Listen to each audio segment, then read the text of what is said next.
नमस्कार साथियों, ये हमारा एक एलजी का पैकेज एसी है और ये इस मशीन का मॉडल नंबर है LKC150BC03 और 220 वोल्टेज है, 3 फेस है, जिसमें 22 नंबर का गैस है। और इस पूरे मशीन में हमको बार बार कंप्लेंट मिला था CH18 हाई प्रेशर से रिलेटेड है। और ये एरर कोड बार बार आया है, करीबन इस सीजन में कम से कम तीन चार बार आ चुका है। तो CH18 का मतलब होता है सर्किट ए में हाई प्रेशर। पीछे से हम कंप्रेसर की तरफ खड़े हैं, ये सर्किट 1 है और ये सर्किट बी है। इस सर्किट ये वाला सर्किट चल रहा था, इसमें हाई प्रेशर का इशू है। ठीक है, हाई प्रेशर कई कंडीशन में आता है।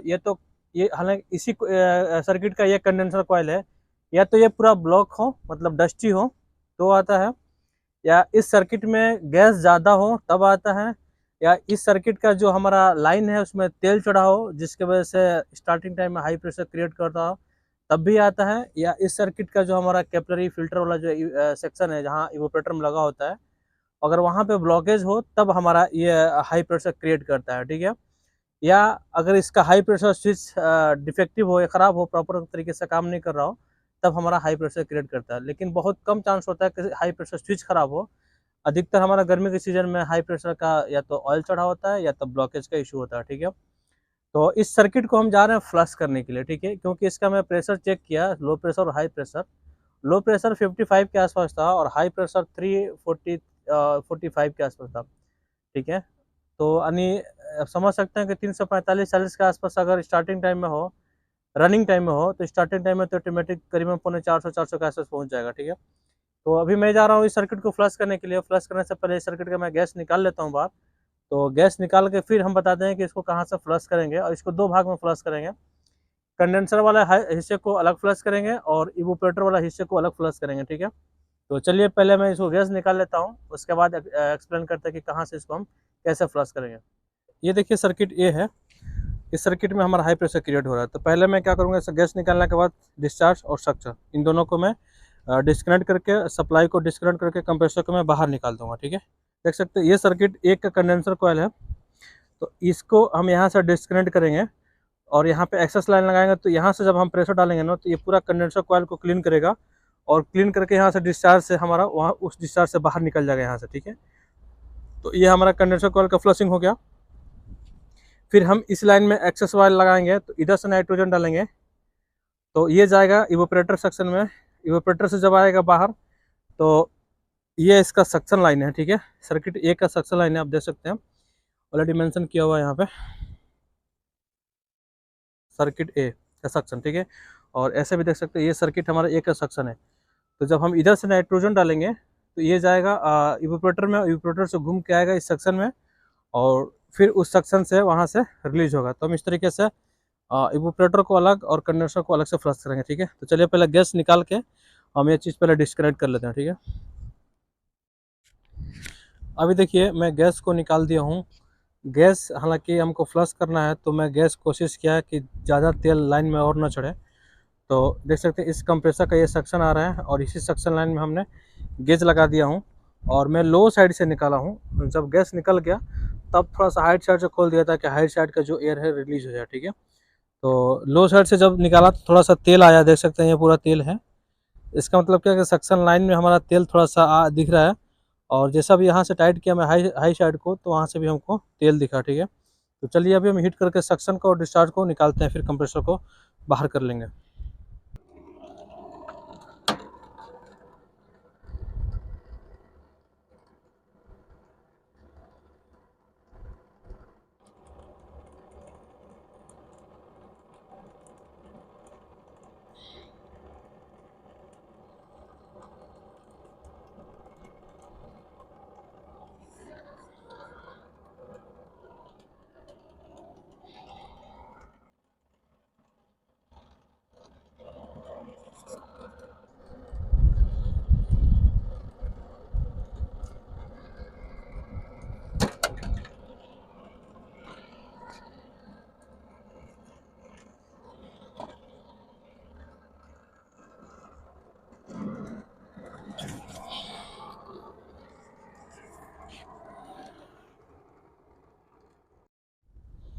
अभी देखिए साथियों, ये मैंने वाल लगा दिया है।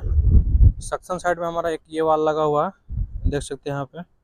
और हाई साइड में डिस्चार्ज लाइन में हमारा एक दूसरा वाल लगा हुआ। जब हम डिस्चार्ज से डालेंगे, ये हमारा पतला वाला वाल है, जब डिस्चार्ज से डालेंगे तो ये हमारा जाएगा कहाँ पे, सीधा कंडेंसर में। और कंडेंसर को मैं यहाँ से डिस्कनेक्ट कर दिया हूँ, तो यहाँ से रिलीज होगा, इस लाइन से निकलेगा, ठीक है। यहाँ से हमारा कंडेंसर लाइन क्लीन हो जाएगा। फिर हम यहाँ से जब R11 डालेंगे और नाइट्रोजन डालेंगे तो ये जाएगा इवोपरेटर में, इवोपरेटर से सक्शन से ये होते हुए इधर आएगा। फिर हमारा यहाँ से इस वाल से सक्शन से हमारा यहाँ से निकलेगा, ठीक है। तो इस तरीके से हम सेपरेट इवोपरेटर और कंडेंसर दोनों को हम सेपरेट फ्लश करेंगे।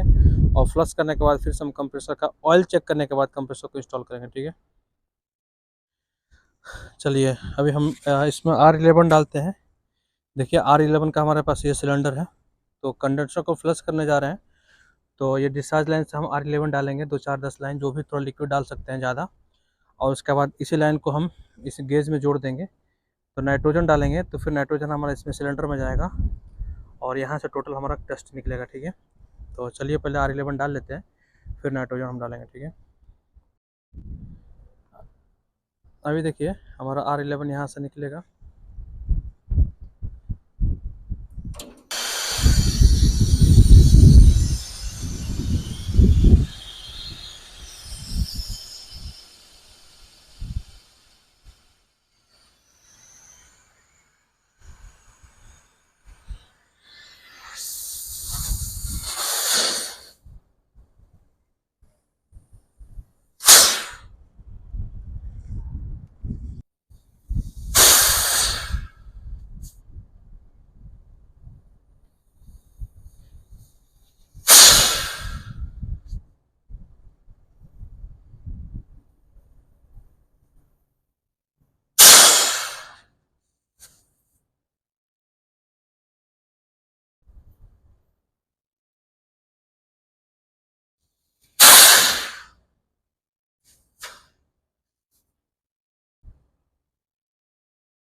अभी देखिए साथियों, हमारा ब्लू लाइन से नाइट्रोजन आ रहा है, रेड वाला लाइन से हमारा सक्शन में जा रहा है, सक्शन से सीधे इवोपरेटर में, इवोपरेटर से कैपिलरी और फिल्टर के से होते हुए कंडेंसर में आएगा फिर से, और कंडेंसर से अभी हमारा रिलीज होगा। क्योंकि अभी मैंने पूरा सर्किट को कनेक्ट करके सिर्फ सक्शन और डिस्चार्ज से फ्लश कर रहा हूँ, ठीक है। तो जैसे ये 200 के आसपास हमारा प्रेशर इसमें होल्ड होगा, 200 के आसपास हो गया, फिर मैं इसको यहाँ से रिलीज करूँगा।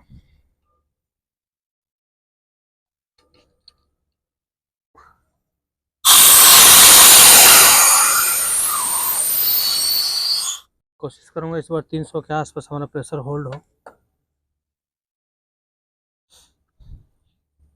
इसको हम तब तक फ्लश करेंगे जब तक ये फ्रेश एयर हमारा यहाँ से बाहर नहीं निकलने लगता है, ठीक है। तो ये 250 से ऊपर चला गया, 300,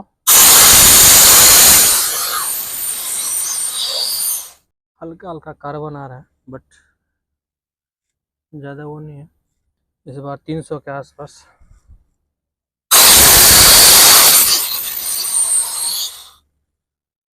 एकदम ड्राई है, अभी कोई ज़्यादा वो नहीं है।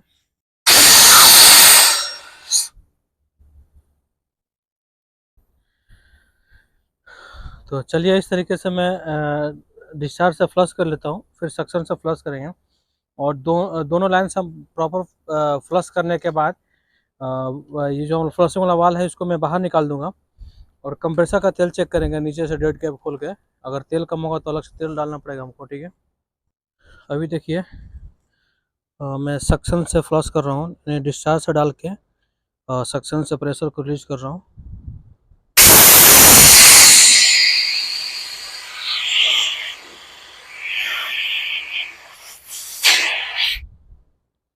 फ्रेश एयर आ रहा है, अभी कोई ज़्यादा डस्ट नहीं है।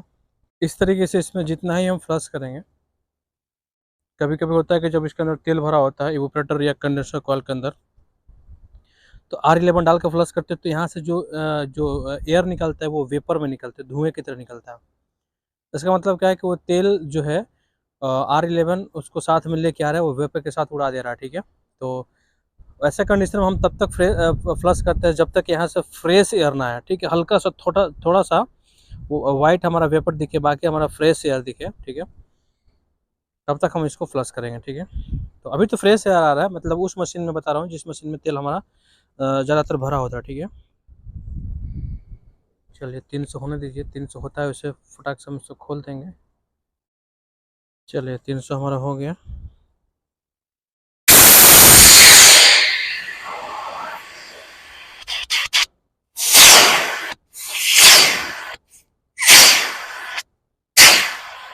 तो फ्रेश एयर आ रहा है हमारा, ठीक है।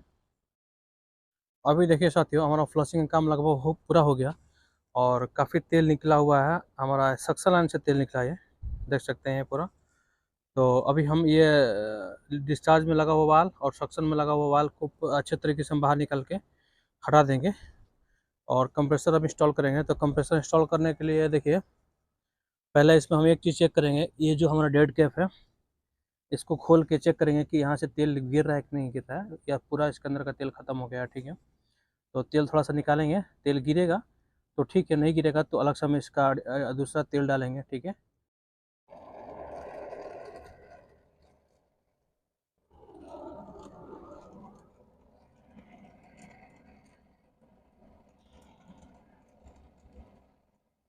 अभी फ्लशिंग के बाद हम दोनों वाल को निकाल देंगे।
अभी देखिए साथियों, कल हम काम को होल्ड कर दिए थे, हमारे पास एसिटिलीन खत्म हो गया था, तो अभी हम नया सिलेंडर लेके आ गए हैं और हमने टाँके मार दिए हैं। देखिए हमारा कंप्रेसर का तेल चेंज करने के बाद हमने कंप्रेसर को यहाँ पर इंस्टॉल कर दिया और सक्शन और डिस्चार्ज और सक्शन को टाँका मारने से पहले हम इसको मैनुअली थोड़ा सा 2-4-10 सेकंड मैनुअली प्रेस करके चालू किया, ताकि अगर कुछ तेल निकलना होगा तो यहाँ से निकल जाएगा, लेकिन तेल कुछ भी नहीं निकला, तो ये अच्छी बात है, ठीक है। अभी देखिए मैं टाँके मार दिया हूँ यहाँ पे सक्शन और डिस्चार्ज का। टाँके मारने के बाद हमारा लीक टेस्ट का काम होता है। तो लीक टेस्ट के लिए हमको नाइट्रोजन चाहिए, जो नाइट्रोजन हम यहाँ पे ऑलरेडी यहाँ पे इसके अंदर डाल दिए है। देखिए ये हमारे पास लाइन है और हालांकि गेज का कलर, चार्जिंग लाइन का कलर आप थोड़ा भूल जाइए यहाँ पे। सेंटर लाइन से डाला हमने और 300 PSI हमने होल्ड किया और सक्शन से ही डाला हमने, डिस्चार्ज से नहीं, सक्शन से। देख सकते हैं ये सक्शन है इसका, इस कंप्रेसर का, ठीक है। तो 300 के आसपास हमारा इसमें होल्ड है, देख सकते हैं यहाँ पे 300 PSI के आसपास हमारा होल्ड है इसमें नाइट्रोजन का प्रेशर, ठीक है। अब इसमें हमको 4 ऐसे लीकेज पॉइंट है जहाँ पे हमको चेक करना होगा, डिस्चार्ज, सक्शन, ऑयल वाला लाइन, और कल हम यहाँ पे एक लाइन निकाले थे फ्लशिंग के लिए, इस चीज़ को। ये 4 हमको पॉइंट है जो हम चेक करेंगे, ठीक है। तो चलिए इसी बहाने हम चेक कर लेते हैं। मेरे ख्याल से लीकेज का चांस नहीं है, ना के बराबर ही है, क्योंकि हमने टाँके बहुत अच्छे से मारे। डिस्चार्ज ओके है। अगर लीकेज होता तो सनसनाहट की आवाज़ आती, और मैं 300 इसलिए प्रेशर डाल दिया था कि हल्का सा माइनर लीकेज होगा तो सब दिख जाएगा, ठीक है। कहीं से लीकेज नहीं है। चलिए ये 2 चीज़ हो गया। तीसरा हमारा आता है यहाँ पे, जो कल हम ऑयल वाला लाइन को खोले थे।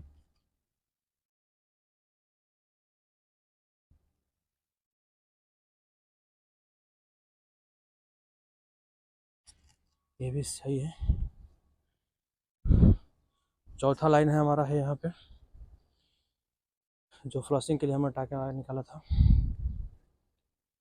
तो मेरे ख्याल से ये भी सही है, इसमें भी लीकेज नहीं है। ठीक है, चलिए ये लाइन भी सही है। अब देखिए लीक टेस्ट कर लिया हम। लीक टेस्ट के बाद हमारा क्या काम क्या होता है, वैक्यूम में डालना।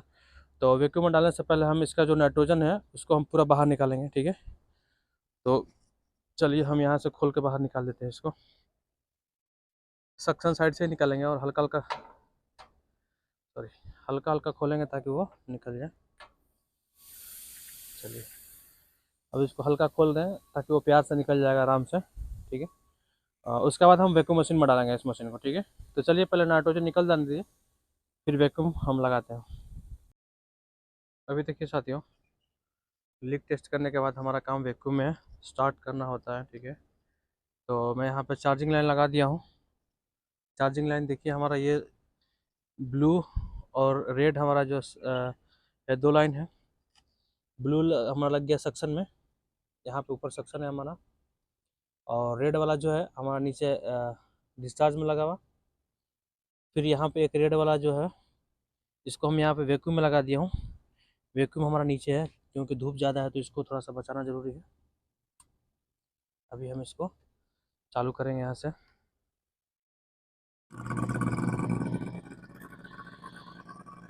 देख सकते हैं काफ़ी धुआं निकल रहा है, और ये वैक्यूम यहाँ माइनस तक आने तक वैक्यूम करेंगे। लगभग 45 मिनट के आसपास हम मैं वैक्यूम करूँगा। ठीक है, तो चलिए अभी वैक्यूम हो रहा है, तब तक हम इसका कवर लगाते हैं। और ये जो सक्शन है इसका इंसुलेशन हम लगाएंगे यहाँ पर अच्छे से टाई बेल्ट बन के। ये वायर है इसको भी थोड़ा स्टेबल करेंगे, फिर बॉडी को इसका पैक करते हैं। ठीक है, अभी देखिए साथियों, वैक्यूम हमारा लगभग 1 घंटे के आसपास हो चुका है और अभी भी चल रहा है।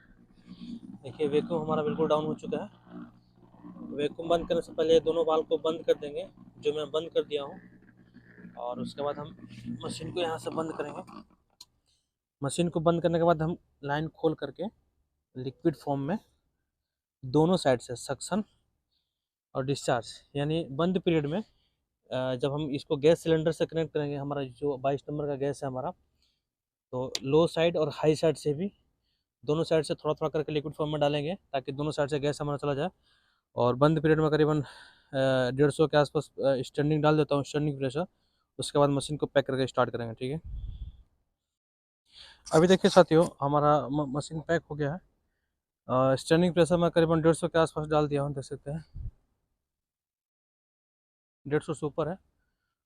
सामने हम किलोमीटर भी लगा दिए हमारा, जिस सर्किट पे काम कर रहा हूँ मैं। अभी मैं चल रहा हूँ ब्रेकर को ऑन करने के लिए। चलिए यहाँ से हम एमसीबी ऑन करेंगे।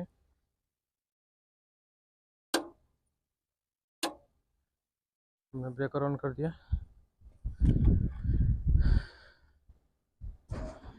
मशीन हमारा चल गया है। जब हमारा मशीन चलेगा तो स्टार्टिंग एम्पियर देखेंगे कितने एम्पियर पे स्टार्ट हो रहा है। और इसका हम लो साइड भी चेक करेंगे क्योंकि गैस अभी नया डाल रहे हैं तो थोड़ा सा गैस कम है अभी, तो तुरंत लो प्रेशर में चला जाएगा। तो तुरंत हम एम्पियर देख के लो प्रेशर कहाँ तक ड्रॉप होता है फिर हम गैस को खोल देंगे।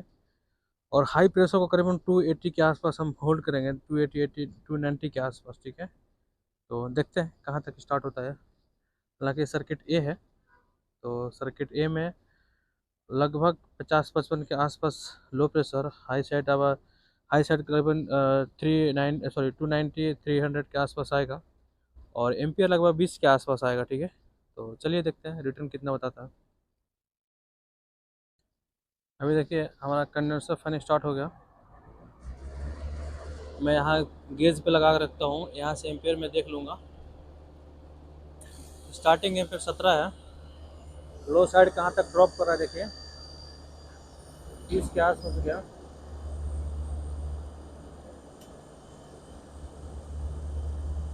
गैस और थोड़ा जाएगा। गैस को मैं खोल दिया हूँ, एम्पियर हमारा 15 यहाँ से बता रहा है, देख सकते हैं 15 के आसपास हमारा 16 एम्पियर है, 17 चला गया। गैस हम थोड़ा खोल देंगे क्योंकि अभी हमारा गैस काफ़ी कम है। गैस को अगर हम नहीं चढ़ाते हैं तो क्या है कि हमारा मशीन तुरंत हमारा लो प्रेशर में ट्रिप कर जाएगा।